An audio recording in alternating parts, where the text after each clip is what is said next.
በስመ አብ ወወልድ ወመንፈስ ቅዱስ አሐዱ አምላክ አሜን። ተአምረ ማርያም ለዘላለም ልመናዋ ክብሯ በእውነት ይደርብንና አምላክን የወለደች በድንጋሌ ሥጋ በድንጋሌ ነፍስ የጸናች ክብርት እመቤታችን ያደረገችን በጥር 21 ቀንና በነሐሴ 16 ቀን የሚነበብ ተአምር ይህ ነው። ሥጋዋ በፈለሰበት በዓል በነሐሴ 16 ቀን አንድ ሰው በድንጋሌ ሥጋ በድንጋሌ ነፍስ የጸናች የእመቤታችንን ምስጋና አመሰግን ዘንድ አሰብኩ አለ።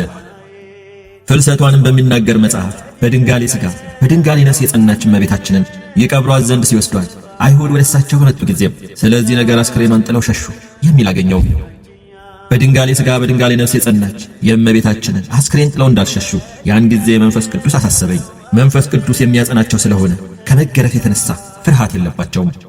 የክርስቲያን ወገኖች ሁላችሁ በመስማማት ልብ በማድረግ ስሙ አድምጡም። አምላክን የወለደች በድንጋሌ ሥጋ በድንጋሌ ነፍስ የጸናች ክብርት እመቤታችን ከዚህ ዓለም ድካምና መከራ ባረፈች ጊዜ ሰቀቀን ሆነ። እንደ ተናገርኩት በሐልዮም በገቢርም ቢሆን ምንም አልነካትም። ወንድሞቼ ሆይ ለሐዋርያት የተሰጠ የእግዚአብሔርን ጸጋ እናገር ዘንድ በድንጋሌ ሥጋ በድንጋሌ ነፍስ የጸናች እንደሆነች አምነን እናስተምራለን። ወደ እሷ ደርሰው ታማ ባገኟት ጊዜ ከእሷ ተባርከው በረከቷን ተቀበሉ። በዚያችም ቀን በጸጋ ላይ ፍጹም ጸጋን አገኙ። ያን ጊዜም በፊቷ ሰገዱ፣ ሥጋዋንም እጅ ነሱ። በኋላዋ በፊቷም ሆነው በፍጹም ምስጋና እያመሰገኑ በአልጋ ላይ አድርገው አክብረው ገነዟት። ሐዋርያትም እንደገነዟት በጌቴ ሴማኒ እንደቀበሯት በተረዳ ነገር እነሆ ነግራቸዋለሁ። አምላክን የወለደች በድንጋሌ ሥጋ በድንጋሌ ነፍስ የጸናች ክብርት እመቤታችንን በመንገድ ጥለዋት እንዳልተበተኑ የእመቤታችን ፍልሰቷን በሚናገር መጽሐፍ እንደሰማነው፣ ዳግመኛም ዕርገቷን በሚናገር መጽሐፍ፣ ሁለተኛም ስንክሳር በሚባል መጽሐፍ ጌታችን በዮሐንስ ወንጌል የሰማነውን እንድንናገር ያየነውንም እንድናስተምር እንድንመሰክር በእውነት ነግራችኋለሁ እንዳለም ያየም እንዳየ ይናገራል። የሰማንኛም ወንጌላዊ ዮሐንስ መጻፈው አምላክን የወለደች በድንጋሌ ሥጋ በድንጋሌ ነፍስ የጸናች የክብርት እመቤታችንን ፍልሰቷን በሚናገር መጽሐፍ እንዳየን እንደሰማን እንናገራለን። አምላክን የወለደች በድንጋሌ ሥጋ በድንጋሌ ነፍስ የጸናች የክብርት እመቤታችንን የፍልሰቷን ነገር በሚናገር መጽሐፍ እንደተናገረም እሱ ራሱ የጻፈውን ነገረኝ። ዳግመኛም ዕርገቷን በሚናገር መጽሐፍ እንዳገኘ ነው እንዲሁ ከ80 አህዱ መጽሐፍት ሕግ የወጣ ስንክሳር በሚባል መጽሐፍ እንዳገኘ ነው። አምላክን የወለደች በድንጋሌ ሥጋ በድንጋሌ ነፍስ የጸናች የክብር እመቤታችንን አስክሬን ሐዋርያት በመንገድ ጥለው ሸሹ የምትል ሰው ስማ። ሐዋርያት የጻፏቸው መጽሐፍት ፈጽመው ተናግረዋልና እኒህ የሰሩትንና የሆነውን ሁሉ ሰወሩ።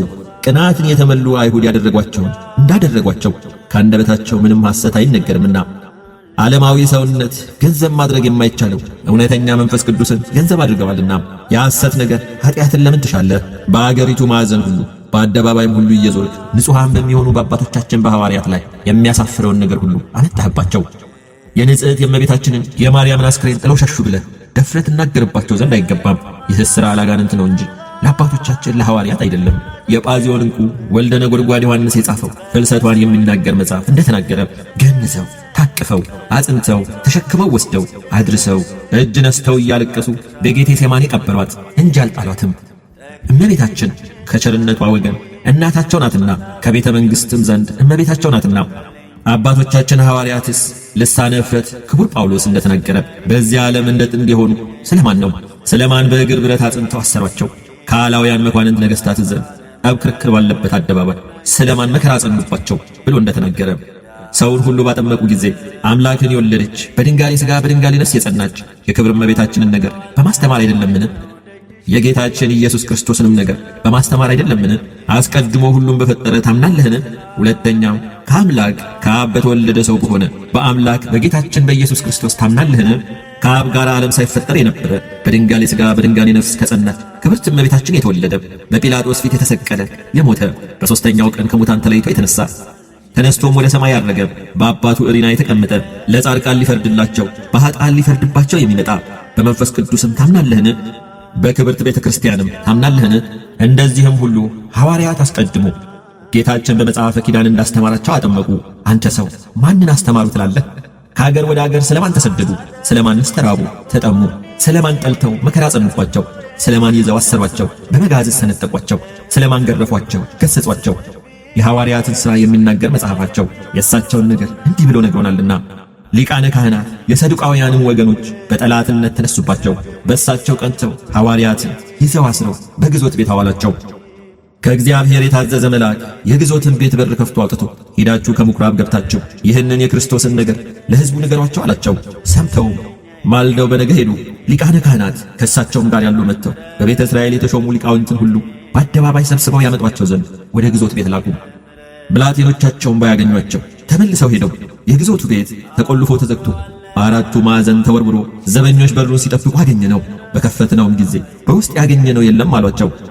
ሊቃነ ካህናትና በምኵራብ የተሾሙ ይህንን ነገር ሰምተው የሚሰሩትን አጡ። ይህ ነገር ምንድነው አሉ። አንዱ መጥቶ ያሰራችኋቸው እኒህ ሰዎች ከምኵራብ ገብተው ቁመው ለሕዝብ እነሆ ያስተምራሉ አላቸው። ከዚህም በኋላ የምኵራቡ ሹም ከብላቴኖቹ ጋር ሄዶ እያታለለ አመጣቸው። እንዳይወግሯቸው ሕዝቡን ይፈራቸው ነበርና አምጥተው በአደባባይ መካከል አቁመው በኢየሱስ ክርስቶስ ስም ለማን እንዳታስተምሩ ከልክለናቸው አልነበረምን ብለው ሊቃነ ካህናት መረመሯቸው። ትምህርታችሁን በኢየሩሳሌም እነሆ ከሁሉ አደረሳችኋት፣ የዚህንም ሰው ደም በእኛ ልትመልሱብን ትወዳላችሁ። ሐዋርያት ጴጥሮስና ዮሐንስም ፈራሽ በስባሽ ሰውን ደስ ከምናሰኝ እግዚአብሔርን ደስ ማሰኘት ይሻለናል ብለው መለሱላቸው። ሐዋርያትን ጠርተው ገሥጸው ገረፏቸው። ከእንግዲህ ወዲህ የጌታ የኢየሱስ ክርስቶስ ስሙ ሕይወት መድኃኒት እንደሆነ ለሰው እንዳያስተምሩ ገርፈው ተዋቸው። ደስ እያላቸው ከአደባባይ ፊት ወጡ። በስሙ ስላመኑ መከራ ያጸኑባቸው ዘንድ አድሏቸዋልና። ሐዋርያትም የዚህ ዓለም ነገሥታት ሁሉ ከሰራዊቶቻቸው ከፈረሳቸው ከጋሻ ጦራቸውም ሁሉ ጋር ተሰብስበው ቢመጡባቸው አምላክን የወለደች በድንጋሌ ሥጋ በድንጋሌ ነፍስ የጸናች የክብርት እመቤታችንን አስክሬን በጣሉም ነበር። የእመቤታችን የማርያምን ፍቅር የልጇን የጌታችን የኢየሱስ ክርስቶስንም ፍቅር የሚያስተዋቸው የለምና። ክቡር ጳውሎስ የክርስቶስን ፍቅር ማን ያስተወናል? መከራ ችግር ነውን? ከአገር መሰደድ ነውን? ረሃብ ነውን? መራቆት ነውን? ጎራዴ ነውን? ጭንቅ ነውን? ብሎ ስለ ሐዋርያት እንደተናገረ መጽሐፍ በሱ ስላመነ ዕለት ዕለት ይገድሉናል እንዳለም እንደሚታረዱ በጎች ሆነ። እንደዚህ ሊሆን ስለወደደ ፍቅሩን እናበዛለን። ነገር ግን ስለ ጌታችን ኢየሱስ ክርስቶስ እግዚአብሔርን የምናፈቅረውን ፍቅር የሚያስተውን እንደሌለ እናምናለን። እንገድላችኋለን፣ እናድናችኋለን ቢሉን ሹማምን ተሹመው የተሻሩት ሊቃውንትን መኳንንትን ቢገረሙብን፣ ያለው ትውልድ ይመጣ ዘንድ ያለው ትውልድም ቢገረምብን፣ ከዚህ ሁሉ በላይ ካለ ተራራ ቢያግዙን፣ ከገደል እንጥላችኋለን ቢሉን፣ ካለ ፍጥረት ቢገረምብን፣ ክርስቶስን ከምናፈቅረው ፍቅር መለየት የሚቻለው የለም። አንተ ሰው አስተውል። አምላክን ከወለደች በድንጋሌ ሥጋ በድንጋሌ ነፍስ ከጸናች ከክብርት እመቤታችን ፍቅርና የዓለምን መድኃኒት የሚሆን ጌታችን መድኃኒታችን ኢየሱስ ክርስቶስንም የምናፈቅረው ፍቅር ይለያቸው ዘንድ መለየት የሚቻለው የለም። ልመናዋ ክብሯ በእውነት ለዘላለሙ ይደርብን፣ አሜን።